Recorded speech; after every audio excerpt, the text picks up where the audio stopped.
Hello everybody. So today I want to talk about calculus. The topic today is about limit. So now I want to show you how to answer.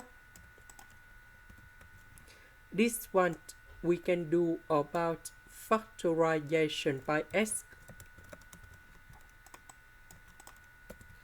This one we can do about common denominator.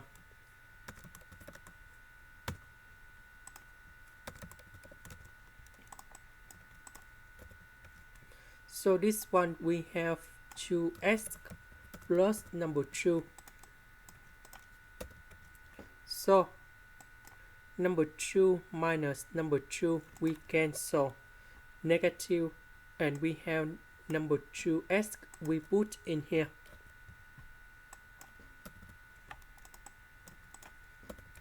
So x divided by x we cancel. Now we can put number 0 cone here, and we have the final answer.